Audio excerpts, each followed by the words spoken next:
buhay ko ngayon, payapa't mayroong kulay, pinatawad at pinago mong tunay.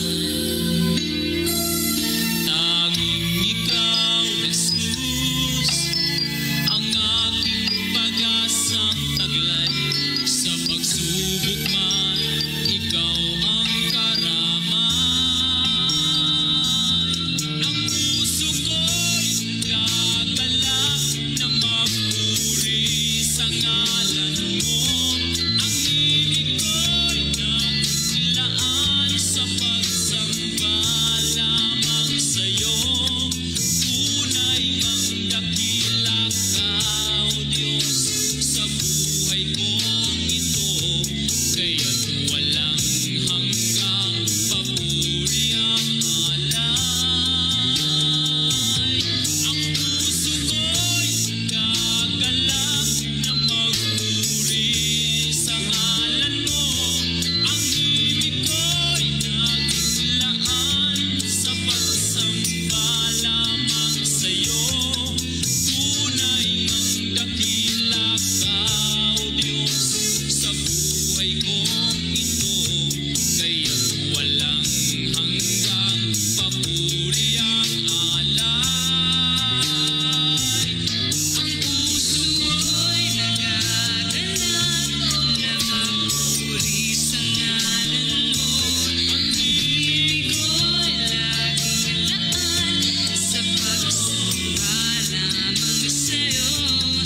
Tunay ngang dakila ka, O Diyos, sa buhay kong ito. Kaya't walang hanggang papuri ang alay. Ang alay ko sa'yo.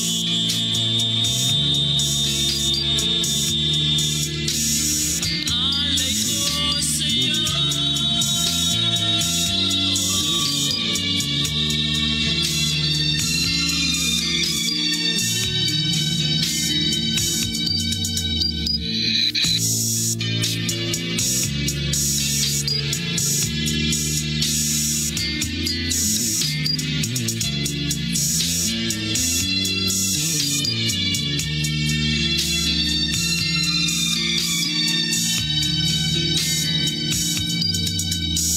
Ang dating landas ko, di alam kung saan patungo.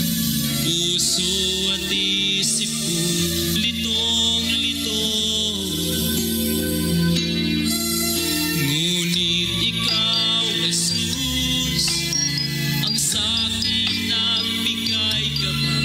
Inakay mo ako sa landas ng buhay.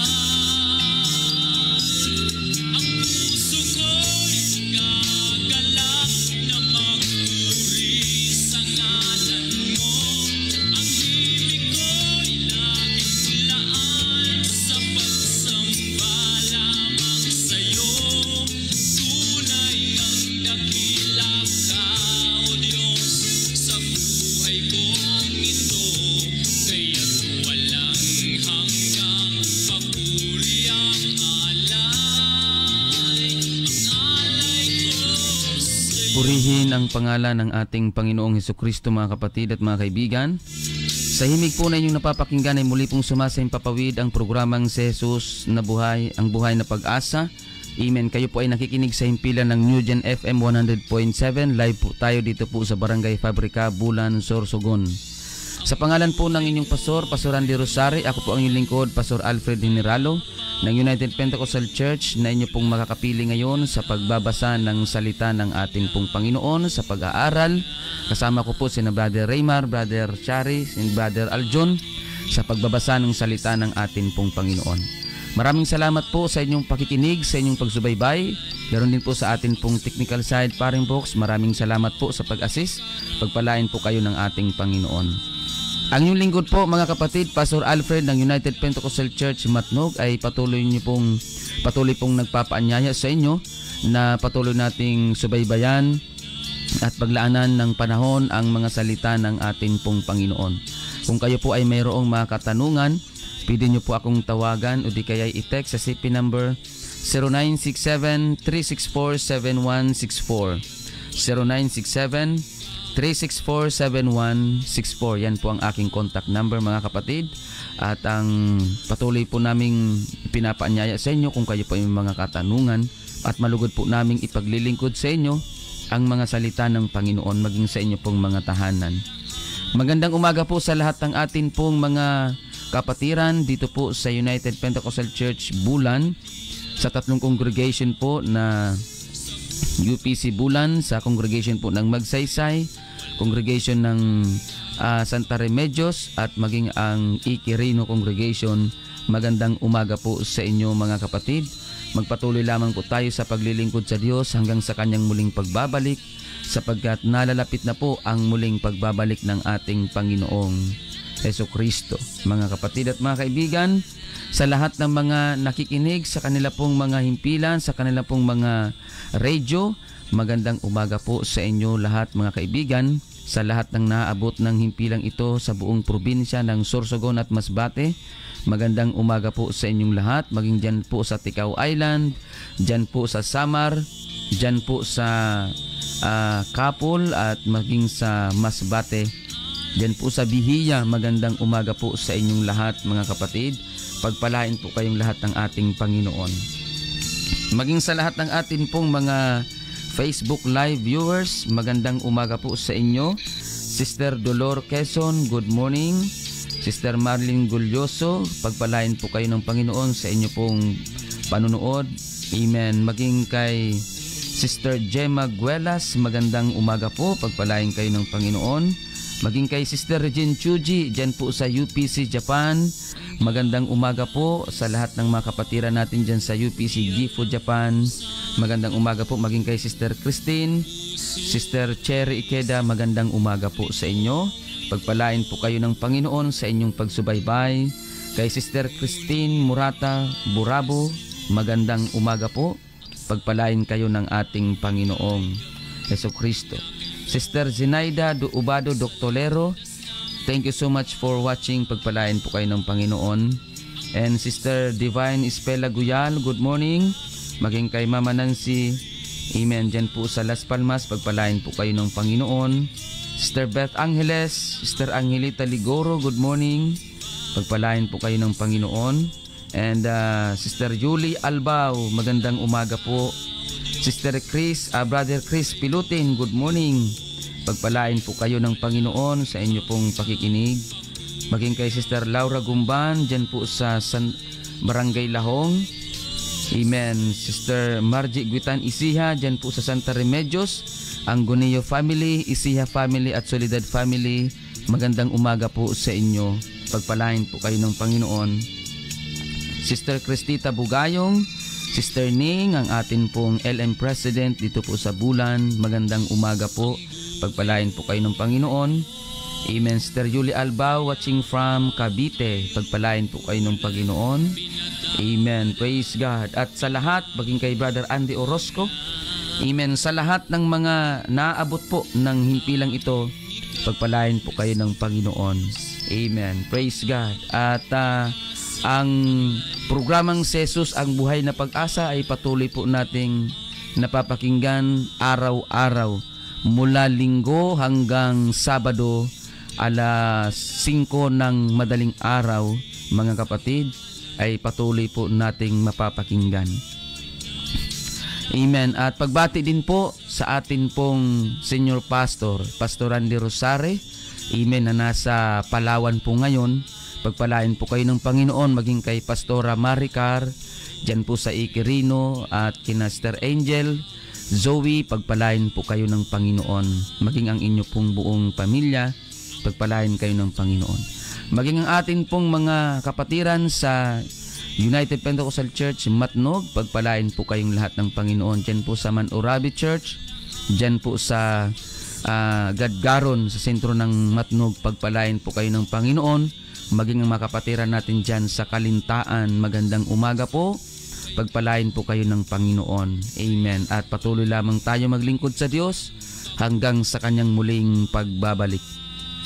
Mga kapatid, amen, ang pagbati din po ay patuloy nating pinapaabot sa atin pong bagong baptize kahapon. Amen. Right after ng atin pong gawain dyan po sa Matnog. Amen. Si Sister Noela, maging kay Sister Jeremy, pagpalain po kayo ng Panginoon at patuloy lamang tayo magtiwala, magpakalago sa salita ng Panginoon at sa pananampalataya sa ating Diyos na buhay. Amen. Praise God. Pagpalain po tayong lahat ng Panginoon, mga kapatid at mga kaibigan, sa lahat ng mga nakikinig ngayon, anuman po ang inyong mga kalagayan, anuman po ang inyong mga sitwasyon. Amen. Praise God. Pagpalain po kayo ng Panginoon. Praise God. At nawa ay nasa mabuting kalagayan tayong lahat sa pangalan ng ating Panginoon. By this time, tayo po ay magpapatuloy na sa pagbabasa at pag-aaral ng salita ng Panginoon. Pasimulan po natin sa atin pong panalangin. Sabayan niyo po kami sa amin pong pananalangin sa ating Panginoon. Dakila at makapangyarihang Diyos, aming Panginoong Hesukristo, maraming salamat po sa napakagandang umaga na iyo pong ipinagkaloob sa amin. Thank you very much, Lord, for your grace and mercy, protection, divine intervention. Thank you very much, Panginoon. Tunay nga, O Diyos, na ikaw ang source ng amin pong lakas, source ng amin pong buhay, at maging ang aming mga material na pangailangan, ikaw ang pinagmumulan. Panginoong Jesus, mangusap ka po sa lahat ng mga nanonood. Tayo po ay magpapatuloy, mga kapatid. Kung kayo po ay mayroong mga Biblia sa inyo pong mga tahanan, pwede nyo po kaming sabayan, mga kapatid, sa pagbabasa ng salita ng ating Panginoong Hesukristo na siyang atin pong tatalakayin ngayon. Amen. Praise God. Tayo po ay magsimula. Dito po, mga kapatid, sa aklat ng Romans chapter 5 verse 17, mga kapatid. Amen. Verse 8 pala, sorry. Romans chapter 5 verse 8. Pakinggan po natin ang sinasabi ng banal na kasulatan, mga kapatid. Ganito po ang atin pong mababasa. Datapwat ipinagtatagubili ng Diyos ang kanyang pag-ibig sa atin, na nang tayo'y mga makasalanan pa, si Kristo ay namatay dahil sa atin. Amen. Praise God. Ipinagtatagubilin ng Diyos ang kanyang pag-ibig sa atin. Mga kapatid, amen, ang atin pong pag-aralan ngayon ay dahil sa pag-ibig ng Panginoon. Amen. Hindi po bago sa atin ang salitang pag-ibig, sapagkat lahat po ng tao ay umiibig at nakakaramdam ng pag-ibig at pagmamahal. Dahil ang pinagmulan po ng pag-ibig at pagmamahal, walang iba kundi ang ating Panginoong Hesukristo. Nung siya po, mga kapatid, ay umibig sa atin, amen, mayroon siyang inalay para sa atin. Resulta ng kanyang pag-ibig sa bawat tao, sa lahat, mga kapatid. Ang pag-ibig ng Diyos, hindi po ito nagbabago kailanman. Magbago na ang pag-ibig ng tao, pero ang pag-ibig ng Diyos, ito po ay nananatili magpakailanman sa tao. Kaya nga yung mga mapupunta sa impyerno, mahal pa rin sila ng Panginoon. Kaya lang pinili nila ang mapunta doon sa lugar na yon. Kaya ang Diyos walang magagawa kundi irespeto at igalang ang bawat desisyon ng tao. Kaya mga kapatid, ang langit ay lugar ng mga taong nagdesisyon at mayroong dedikasyon at determinasyon para maglingkod sa atin pong Panginoon. Mga kapatid, ang pag-ibig ng Diyos, praise God, dahil sa atin, nung tayo mga makasalanan pa, si Kristo ay namatay dahil sa atin. Take note, ang namatay po dyan ay yung Kristo. Hindi po yung pagka-Diyos, kundi yung laman na tinutukoy, sapagkat ang ibig sabihin ng Christ is the anointed one. Ang ibig sabihin ng Kristo, the anointed one, na ang anointed one na yan, walang iba kundi yung laman na ginamit ng Panginoong Hesus nung siya po ay nagkatawang tao para magtubos. Kaya nung ang Panginoong Hesus umibig sa atin, yung kanyang buhay mismo, yung kanyang laman, mga kapatid, ay kanyang ibinigay para sa atin. Namatay mga kapatid, kaya yung atin pong buhay may namatay po para dyan. Kaya pahalagahan natin yan, huwag natin sayangin at ating bigyang importansya ang atin pong buhay. Mga kapatid, ang Panginoong Hesus, siya po ang pinagmulan ng pag-ibig at pagmamahal kasi siya po ang unang umibig sa atin bago pa man tayo ay umibig. Kaya kung atin pong pakikinggan, mga kapatid, ang sinasabi dito sa unang Juan 4:19, mga kapatid, ganito po ang atin pong mababasa, 1 John chapter 5 verse 19. Pakinggan po natin. Tayo'y nagsisiibig sapagkat siya'y unang umibig sa atin. Tayo'y nagsisiibig sapagkat siya'y unang umibig sa atin. Tandaan po natin, mga kapatid at mga kaibigan, hindi po ang tao ang unang umibig sa Diyos. Ang Diyos po ang unang umibig sa tao. Ang nakakalungkot lang na katotohanan, maraming mga tao ang hindi napapansin ang pag-ibig ng Diyos. Sa katunayan, dahil sa pag-ibig ng Diyos, bago mo pa man malaman na mahal ka ng Diyos, naranasan mo na ang kanyang pag-ibig sa iyo.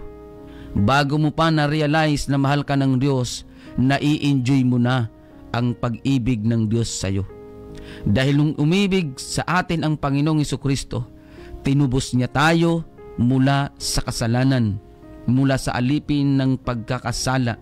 Tinubos niya tayo, mga kapatid. Kaya bago pa natin ma-realize, bago pa natin maalaman na mahal tayo ng Diyos, nararanasan na natin yon. Kaya salamat, mga kapatid, sa oras na ito, amen, na ipinagtataghubili ng Panginoon ang kanyang pag-ibig sa atin. Ibig sabihin, nais ng Panginoong Hesus na malaman ng tao na tayo ay mahal niya. Nais ng Diyos na malaman ng sangkatauhan ang kanyang pag-ibig sa bawat tao. Kapatid at kaibigan, bago mo pa marinig ang mensaheng ito na mahal ka ng Panginoon, nararamdaman mo na at nararanasan mo na ang pag-ibig at pagmamahal ng Panginoon nung siya po, mga kapatid, amen, ay nagbuwis ng buhay para sa iyo, para sa akin, para sa kanya, at para sa kanila, para sa ating lahat. Ang pag-ibig ng Diyos, wala itong pinipiling tao.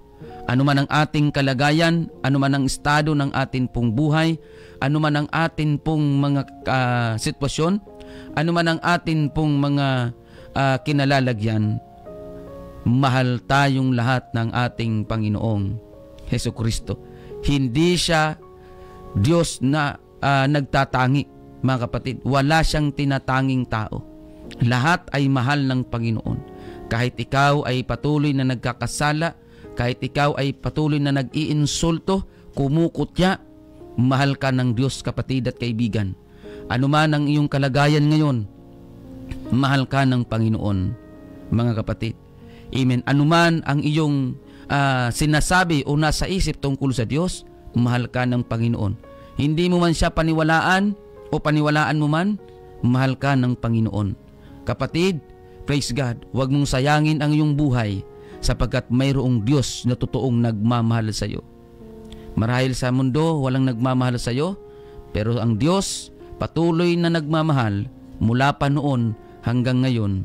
Mahal na mahal tayong lahat ng ating Panginoong Hesukristo, mga kapatid. Kahit patuloy tayong nagkakasala, kahit may mga panahon na hindi natin siya binibigyan ng atensyon, hindi natin siya binibigyan ng oras, hindi natin siya binibigyan ng panahon, mga kapatid, nananatili pa rin tayong mahal ng ating Panginoon. Purihin ang Panginoon, mga kapatid. Ang sabi dito sa Lucas 1:68, pakinggan natin ang sinasabi ng Biblia.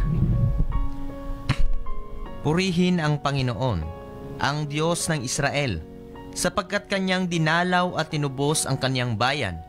Purihin ang Panginoon, ang Diyos ng Israel. Mga kapatid, ibig sabihin, mayroong ginave up ang Diyos para ipadama sa iyo, kapatid at kaibigan, ang kanyang pag-ibig para sa iyo. Kaya, huwag nating isipin na walang halaga ang buhay natin sapagkat mayroong tunay na Diyos na nag-alay ng buhay para sa atin. Kaya yung buhay mo ngayon, marahil sa mata ng iba ay walang halaga, pero sa mata ng Diyos, mahalaga tayo. Dahil hindi lang basta nung ang Diyos ay umibig sa atin, hindi lang basta sinabi ng Diyos, mahal ko ang tao, hindi. Hindi po mahilig ang Diyos magsalita.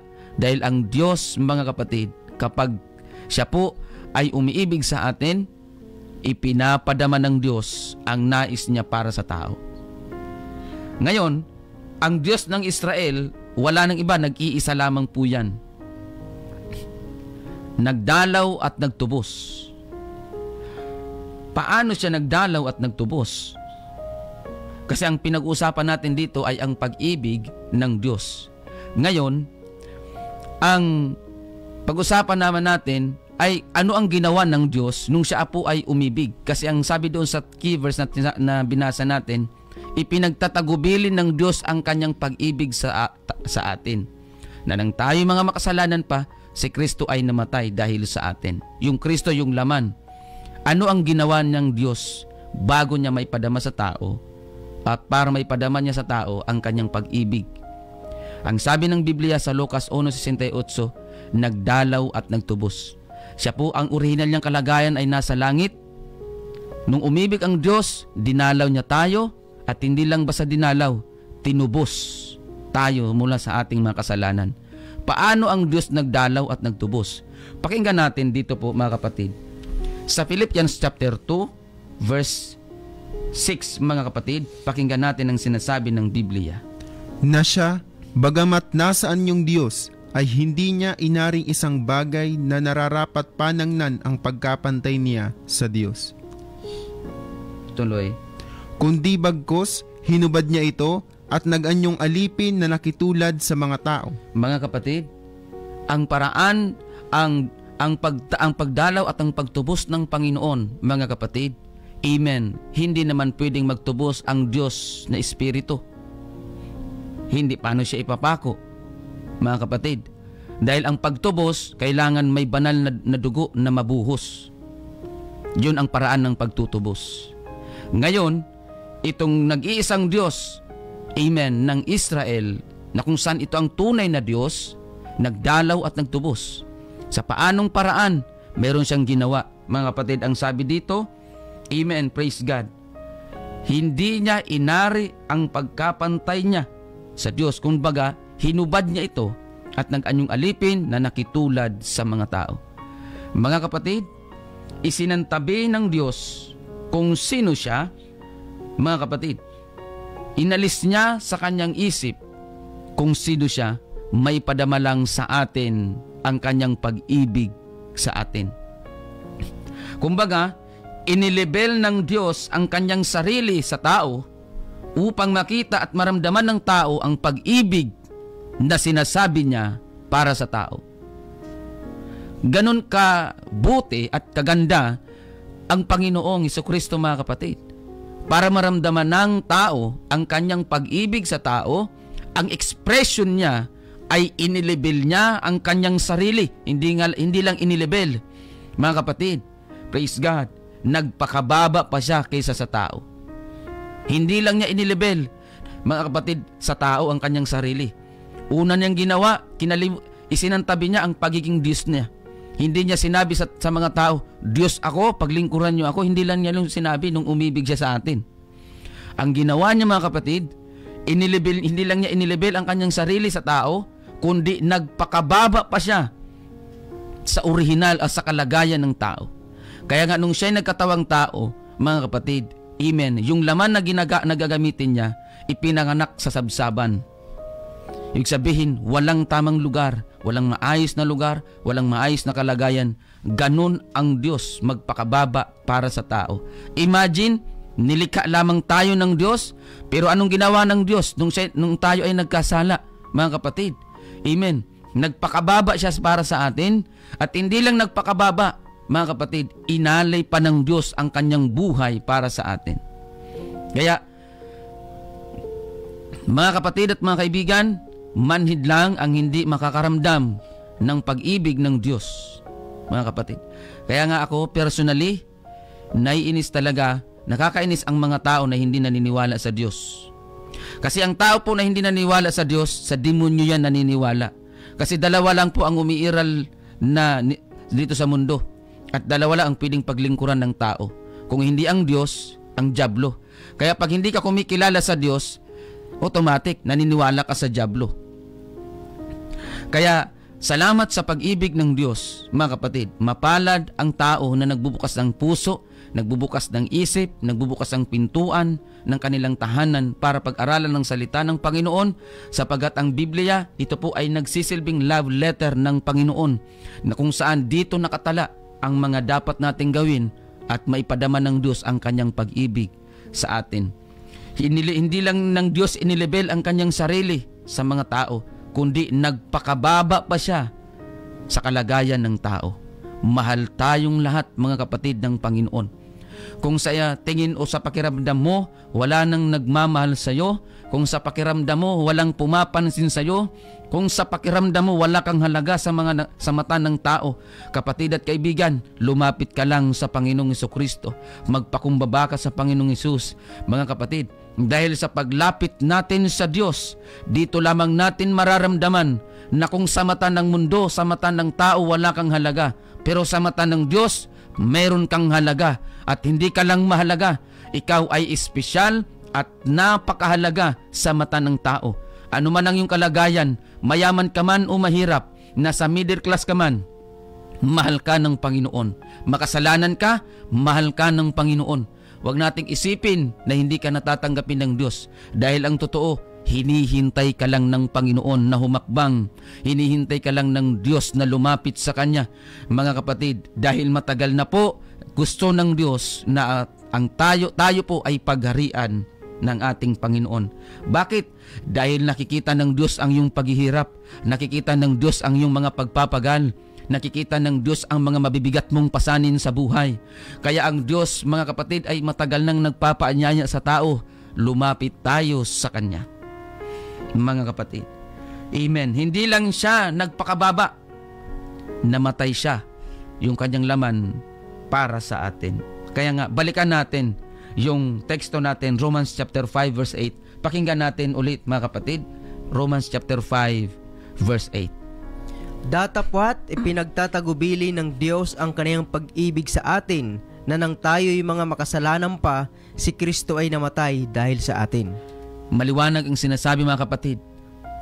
Ang kamatayan ng laman ng Panginoong Hesukristo, hindi dahil sa kapritsyo niya, hindi dahil sa ginusto niya, kundi dahil sa atin. Ang Diyos, meron siyang isinakripisyo, hindi dahil sa kanino man, kundi dahil sa atin. Hindi dahil sa kagustuhan niya, hindi dahil sa kapritsyo ng Diyos, kundi dahil mismo sa pag-ibig niya sa atin. Ito po ang pag-ibig na ang tawag dito ay agape love, na kung saan unconditional love. Ang tao pag umibig, may kondisyon. Pastor, pag mahal niya ako, mahal ko rin siya. Pag hindi niya ako mahal, hindi ko na siya mahal. Ganun ang tao, may kondisyon. Pero ang Diyos, kahit hindi mo siya pinapansin, kahit hindi mo siya binibigyan ng panahon, kahit hindi mo siya binibigyan ng atensyon, mahal ka ng Panginoon. Kapatid, amen. Ipadama din natin sa Diyos yung pagmamahal niya sa atin. Hindi po ako naniniwala na ang tao walang pagmamahal sa Diyos. Kapatid, mahal mo ang Diyos, wala ka lang panahon. Kapatid, wag nating sabihin wala tayong oras. May oras ka, hindi mo lang binibigay sa Diyos. Kaya nga may mga tao, kapag in-invite mo sa gawain, kapatid, dalo ka sa church, kailangan mo ang Panginoon, ang laging bukang bibig, wala akong time, busy ako, wala akong panahon. Kapatid, may panahon ka, hindi ka busy, nagbibisi-bisihan ka lang. May panahon ka, hindi mo lang ibinibigay. May oras ka, hindi mo lang ibinibigay. Mga kapatid, may atensyon ka para sa Diyos, hindi mo lang itinutuon sa Panginoon kasi nga busy ang tao sa kalayawan, busy ang tao sa sarili niya, busy ang tao sa sariling kapakinabangan niya, busy ang tao, mga kapatid, Amen, sa mga material na bagay na kung saan at kung tutuusin nga, ang Diyos kayang ibigay yan sa'yo kung uunahin mo lamang siya. Kaya wag nating sabihin, wala tayong panahon, wala tayong oras, mayroon, hindi mo lang ibinibigay, kapatid. Unang Juan 3:16, pakinggan natin ang sinasabi ng banal na kasulatan. Dito'y nakikilala natin ang pag-ibig sapagkat kanyang ibinigay ang kanyang buhay dahil sa atin. At nararapat nating ibigay ang ating mga buhay dahil sa mga kapatid. Amen. Mga kapatid at mga kaibigan, tandaan po natin ito. Ang totoong nagmamahal, mayroon niyang ibinibigay. Ang totoong umiibig, mga kapatid, ini-express yan. Ang pag-ibig, hindi po magiging totoo ang pag-ibig without expression. Hindi natin masasabing, Panginoon, mahal kita, Panginoon, iniibig kita, pero wala kang panahon, wala kang hindi mo binibigay ang iyong atensyon, wala kang oras sa Diyos, hindi mo totoong mahal ang Diyos. Kapatid at kaibigan, hindi mo totoong mahal ang Diyos kung wala kang panahon para sa Diyos. Mga kapatid, kasi ang Diyos, nung siya po ay umibig sa atin, hindi lang siya nagbigay ng atensyon, hindi lang siya nagbigay ng oras, hindi lang siya nagbigay ng panahon, pati buhay niya, ibinigay niya. Kaya nga tama ang sinabi ng Panginoong Hesus ibigin mo ang Panginoon ng buong puso mo, buong lakas, buong kaluluwa, buong pag-iisip. Kasi dapat ang pagmamahal sa Diyos, hindi lang sa isip, hindi lang sa bibig, kundi pati itong buong ating pagkatao, kailangan ibinibigay natin sa Panginoon. Kaya nga ang pinaka-perfect example ng pagpapadama ng totoong pag-ibig, walang iba kundi kung ano ang ginawa ni Kristo nung siya po ay umibig sa atin. Para may padama mo ang totoo mong pag-ibig sa Diyos, mga kapatid, ibigay mo ang buo para sa Diyos. Huwag kang magtira. May mga tao kasi na nagbibigay sa Diyos partial. Panginoon, sa iyo ang buhay ko, pero ang bisyo ko, huwag mong pakialaman ito. Ang kalayawan ko, huwag mong pakialaman ito. Ang kapritsyo ko, huwag mong pakialaman. Ang prinsipyo ko, huwag mong pakialaman, pero sa iyo ang buhay ko. Hindi naman pwede yon. Kasi bago natin ibigay ang ating pong buhay, dapat ibigay muna natin sa Diyos ang ating puso, ang ating isip, ang ating lakas. May mga tao nakakalungkot, may mga tao sa kalang nila nare-realize na kailangan nila ang Diyos kapag 50 na naswero ang nakakabit sa katawan niya. Huwag na nating hintayin, mga kapatid, na yung katawan natin ay maging lantang gulay para ma-realize natin na mahal ka ng Diyos at kailangan mong ipadama din sa Diyos ang iyong pag-ibig sa Kanya. Sa katunayan, mga kapatid, oras lang ang hinihingi ng Diyos sa iyo. Sa totoo lang, hindi nga yun sasapat sa binigay ng Diyos para sa atin. Hindi, actually, yung isang oras na pakikinig natin ngayon, hindi pa ito sapat. Hindi natin kayang tumbasan ang pag-ibig ng Diyos para sa atin. Pero ang Diyos mapagparaya, ang Diyos maunawain. Oras lang ang hinihiling ng Diyos sa iyo, kapatid at kaibigan. Mahal ka ng Panginoon, namatay siya para sa iyo. Kapatid, hindi nagbabago ang pag-ibig ng Diyos sa tao. Isaiah chapter 1 verse 18, pakinggan natin mga kapatid. Magsiparito kayo ngayon at tayo'y magkatwiranan, sabi ng Panginoon. Bagaman ang inyong mga kasalanan ay maging tila mapula, ay magiging mapuputi na parang nyebe. Bagaman maging mapulang gaya ng matingkad na pula, ay magiging parang balahibo ng bagong paligong tupa. Kapatid, hindi ang Diyos interesado sa iyong nakaraan. Interesado ang Diyos sa iyong future. He is not interested about your past. He truly cares about your future. Dahil dalawa lamang po ang lugar na pwedeng puntahan ng tao pagkatapos ng kamatayan dito sa mundo. Kung hindi langit, impyerno. Wala pong purgatorio. Period. Wala pong purgatorio sa banal na kasulatan na tayo mababasa. Dalawa lamang po ang lugar na pwedeng puntahan ng tao. Kung hindi langit, impyerno. Kaya ang Diyos hindi siya interesado sa nakaraan mo. Kung sa pakiramdam mo, masyado kang makasalanan para tanggapin ng Diyos, kung sa pakiramdam mo hindi ka natatanggapin ng Diyos dahil sa dami mong pagkakasala at pagkukulang, mga kapatid at mga kaibigan, ang sabi ng Panginoon, Amen, magsiparito kayo ngayon at tayo'y magkatwiranan. Amen, bagaman ang inyong mga kasalanan ay maging tila mapula, ay magiging mapuputi na parang niyebe, bagaman maging mapulang gaya ng matingkad na pula, ay magiging parang balahibo ng bagong paligong tupa. Ganyan kabuti ang Panginoon, mga kapatid. Handa niyang kalimutan lahat ng mga pagkakasala at pagkakamali mo. Ang mahalaga, lumapit ka lang sa Kanya, mga kapatid. Amen. Hindi mahirap lapitan ang Diyos. Nahihirapan lamang tayo dahil hindi natin inaamin sa sarili natin na tayo makasalanan at maraming mga pagkukulang sa Panginoon, mga kapatid. Pero kung tayo'y susubok na lumapit sa Panginoon, doon natin mararamdaman na ang totoong pagmamahal ng Panginoon. Doon natin maiintindihan na mali ang ating akala sa sarili natin, na hindi pala sapat na sabihin natin masyado tayong makasalanan para hindi tayo tanggapin ng Panginoon, mga kapatid at mga kaibigan, dahil mismo ang Diyos nagpapaanyaya sa atin. Lumapit tayo sa Kanya. Handa niyang kalimutan kung anong pagkatao meron tayo. Hindi siya dyan interesado sa luma mong pagkatao. Interesado ang Diyos sa lugar na pupuntahan mo pagkatapos ng buhay mo dito sa mundo. Kaya nga may banal na salita ng Panginoon, dahil dito na nakapaloob ang salita ng Panginoon kung ano ang dapat nating gawin, kung ano ang hindi dapat nating gawin. Dahil ayaw ng Diyos na mapunta ka sa impyerno. Gusto ng Panginoon na mapunta ka sa langit, dahil ang langit ay inihanda niya yan para sa mga tao, hindi para sa dyablo. Ang impyerno ay inihanda ng Diyos para sa mga dyablo. Ang langit ay inihanda ng Diyos para sa atin, para sa mga tao. Kapatid at kaibigan, amen, ito po ay paalala ng Panginoon sa atin. Mensahe ng Diyos, mga kapatid. Huwag mong sabihin na masyado kang makasalanan. Huwag mong isipin wala ka ng pag-asa sa mundong ito. Huwag mong isipin na dahil porket hindi ka tanggap ng mga tao, hindi ka na rin tanggap ng Diyos. Huwag mong tingnan ang sarili mo base sa pagtingin ng mga tao para sa iyo. Tingnan mo ang sarili mo kung paano ka tinitingnan ng Diyos. At sa umagang ito, tinitingnan ka ng Diyos, mga kapatid at mga kaibigan, kung gaano ka kahalaga.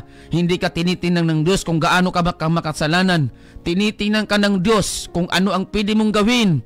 Lumapit ka sa Kanya dahil ang Diyos ay nagpapaanyaya noon pa man hanggang ngayon. Kapatid, hindi nagbabago ang pag-ibig ng Diyos para sa tao. Ang tao lang ang nagbabago sa Diyos. Hebrews chapter 10 verse 16 to 17, pakinggan natin. Ito ang tipang gagawin ko sa kanila. Pagkatapos ng mga araw na yaon, sabi ng Panginoon, ilalagay ko ang aking mga kautusan sa kanilang puso at isusulat ko rin naman sa kanilang pag-iisip. At ang kanilang mga kasalanan at kanilang mga kasamaan ay hindi ko na alalahanin pa. Napakaganda mga kapatid sa verse 17. Ang kanilang makasalanan ay hindi ko na aalalahanin pa. Pag tayo po mga kapatid ay lalapit sa Diyos, ganito kasi yan. Pagka ang tao na makasalanan lumapit sa Diyos, ang gagawin ng Diyos mga kapatid, ilalagay ng Diyos ang kanyang kautusan sa kanyang puso at isusulat niya sa kanyang pag-iisip.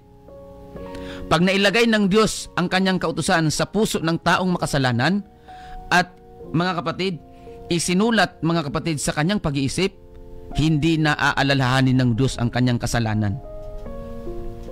Kaya nga mga kapatid, ang kailangan lang talaga ng Diyos, oras at atensyon mo.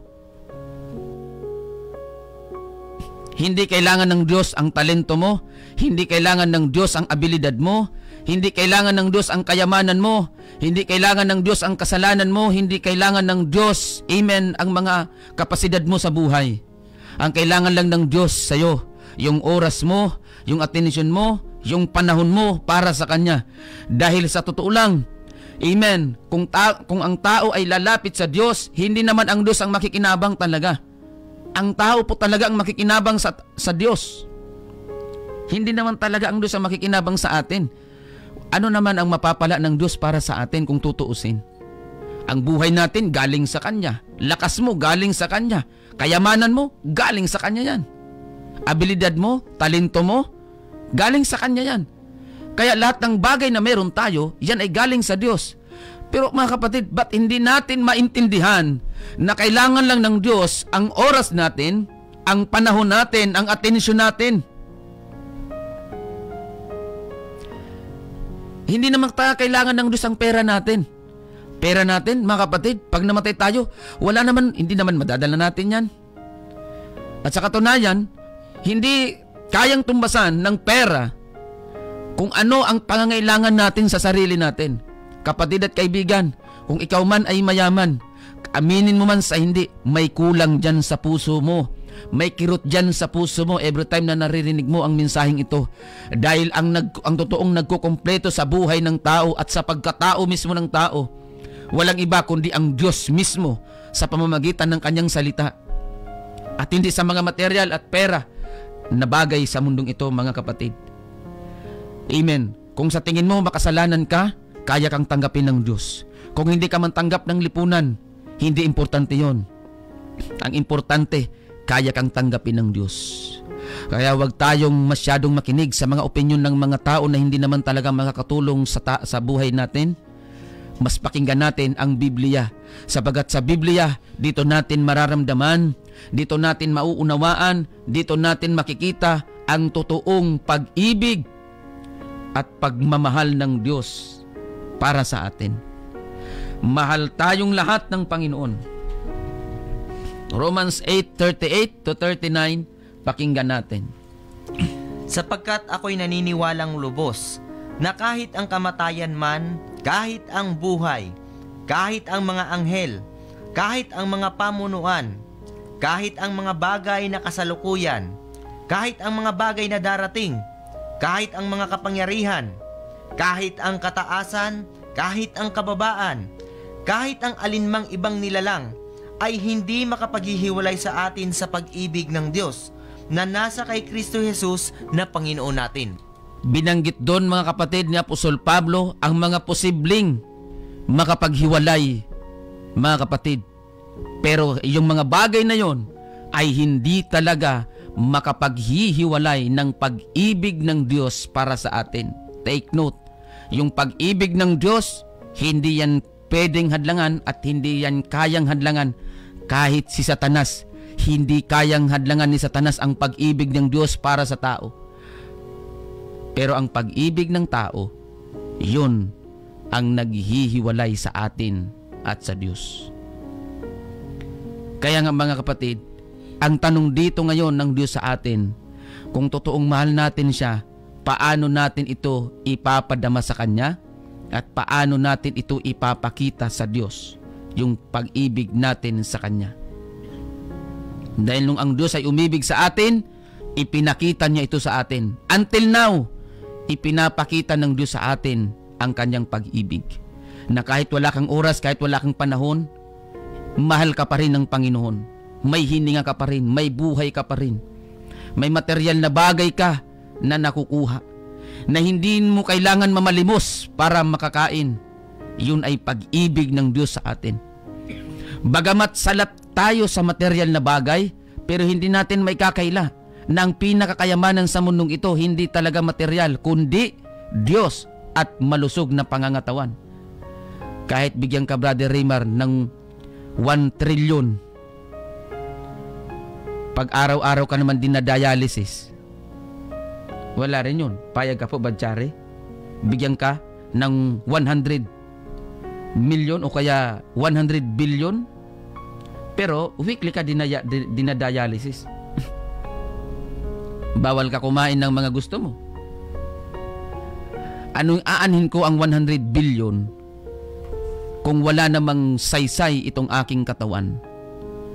Mga kapatid, pag-ibig ng Diyos hindi kayang paghiwalayin ng kamatayan, hindi kayang paghiwalayin ng kababaan, ng kahirapan.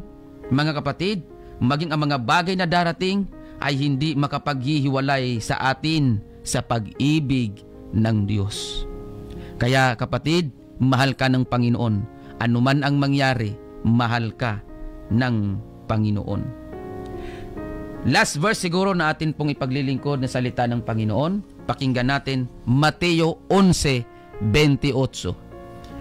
Magsiparito sa akin, kayong lahat na nangapapagal at nangabibigat ang lubha, at kayo'y aking papagpapahingahin. Kapatid, may nagbuwis ng buhay para sa iyo, kaya huwag mong isipin na walang halaga ang buhay mo. Dahil iba ang pagtingin ng mga tao sa mundo kaysa sa pagtingin ng Diyos na umibig para sa iyo. Mga kapatid, marahil pagod ka na. Marahil pagod ka na sa kasalanan. Marahil pagod ka na, mga kapatid. Amen. Praise God sa iyong mga mabibigat na pasanin sa buhay. Isa lang ang panyaya ng Diyos sa atin. Magsiparito. Lumapit tayo sa Panginoon at bibigyan niya tayo ng kapahingahan. Hindi kamatayan, kundi kapahingahan. Gusto mo ba na magkaroon ng ginhawa, kaginhawaan ang iyong kaisipan, amen, sa mga problemang iyong kinakaharap? Mga kapatid, alam ng Diyos na nabibigatan ka. Nararamdaman ng Diyos ang iyong pakiramdam sa problema mo yung iyong dinadala. Alam ng Diyos kung gaano kabigat ang iyong pasanin. Alam ng Diyos, amen, kung ano ang nararamdaman mo. At alam ng Diyos, nakikita ng Diyos ang kalagayan mo. Kapatid, inaanyayahan ka ng Panginoon. Marahil gusto mo nang lumapit sa Diyos, kaya lang mayroon kang iniisip. May isang bagay kang iniisip na nagiging hadlang at pumipigil sa iyo para makalapit sa Diyos. Kapatid at kaibigan, humakbang ka sa pananampalataya, lumapit ka sa Diyos. Ibigay mo sa Diyos ang iyong mga alalahanin. Ibigay mo sa Diyos ang iyong mga problema. Ipagkatiwala mo sa Panginoon. Ang tanging magagawa lang natin, lumapit at sumunod, ibigay natin ang ating buhay sa Panginoon. Hindi tayo magugobiernuhan ng Diyos kung hindi natin hahayaan na paggobyernuhan tayo ng Diyos. Ang tamang paraan ng panggobyerno ng Diyos sa tao, sa Biblia po natin ito masusumpungan at mababasa. Kailangan lang natin sumunod, manampalataya, maniwala, magsisi, magpabautismo sa pangalan ng Panginoong Hesukristo bilang pagtanggap sa ating Panginoong Hesukristo. Kapatid, mahal ka ng Panginoon. Hindi solusyon ang pagpapakamatay para lang maibsan, amen, at matuldukan ang iyong problema. Hindi solusyon ang pagpapatiwakal at ang pagpapakamatay para makapagpahinga ka sa problema mo. Hindi. Ang solusyon po, mga kapatid, sa anumang ating kinakaharap ngayon, walang iba kundi ang ating Panginoong Hesukristo at ang kanyang salita. Pag nagpakamatay ka, kasalanan yan. Mas dodoble ang problema mo kapag nagpakamatay ka. Dahil kasalanan sa Diyos ang kitlin ang sarili nating buhay. Yang buhay na binibigay sa iyo ng Panginoon, hindi mo pag-aari yan. Sa Diyos yan. Kaya ibigay mo yan sa Diyos dahil sa Diyos yan. Wala tayong pag-aari sa mundong ito. Hindi kamatayan, hindi pagpapakamatay ang solusyon sa problema natin. Ang solusyon lamang sa problema natin, paglapit sa Diyos, sa Panginoong Hesus, at pagsunod sa kanyang mga utos. Yun ang tamang solusyon at pag-aalay ng buhay para sa ating Panginoon. Mga kapatid, salamat sa Diyos sa umagang ito at sa mensaheng ito na patuloy na ipinapaalala ng Panginoon sa atin. Mahal ka ng Panginoon, kapatid. Amen. Mahal ka ng Panginoon. Huwag mong tingnan ang sarili mo base sa pagtingin ng mga tao sa paligid mo para sa iyo. Tingnan mo ang sarili mo kung paano ka tinitingnan ng Diyos at kung paano ka pinapahalagahan ng Diyos. Kaya kapatid at kaibigan, huwag natin hanapin ang ating halaga sa mundong ito dahil wala talaga tayong halaga dito sa mundo. Amen. Hanapin natin ang ating halaga sa ating Panginoong Hesukristo. Doon natin masusumpungan ito. Maraming salamat po mga kapatid. Umabot na tayo sa takdang oras ng ating pagtatapos. Maraming salamat po sa inyong pagsubaybay. Nawa kayo po ay mayroong naintindihan at mayroon pong naunawaan sa umagang ito na mensahe ng ating Panginoong Hesukristo. Tayo po ay manalangin sa atin pong pansamantapiling mo, Panginoon. Maraming salamat po Ito pang aming samot dalangin. In Jesus' name, Amen. Mga kapatid, maraming salamat po sa inyong pagsubaybay. Amen. Maraming salamat po sa inyo pong paglalaan ng oras at panahon sa salita ng atin pong Panginoon. Amen. Praise God. At kung kayo po ay mayroong mga katanungan, kung kayo po ay mayroong mga prayer requests, at kung gusto nyo pong mag-aral ng salita ng Diyos sa inyong mga tahanan, malugod po namin ipaglilingkod sa inyo ang salita ng Panginoon. Tawagan nyo lamang po ako sa CP number 0967-364-7164. 0967-364-7164. Yan po mga kapatid ang akin pong contact number. Muli, ako po ang inyong lingkod, Pastor Alfred Dineralo ng United Pentecostal Church, Matnog. Kasama ko po sa Bible reading si Brother Raymar, Brother Chari, Brother Aljon. Maraming salamat po sa technical side, Paring Box. Salamat po, si DJ Box. Salamat. Pagpalain po kayo ng Panginoon, at sa lahat ng mga nanonood, pagpalain kayo ng Panginoon. Hindi ko man po kayo maisa-isa mabati ngayon dahil ang oras natin ay limitado. Maraming salamat po sa inyo. Mga kapatid at mga kaibigan, wag na wag po natin kakalimutan, si Jesus lamang po ang ating buhay na pag-asa. Mahal tayong lahat ng ating Panginoong Hesukristo. God bless everyone.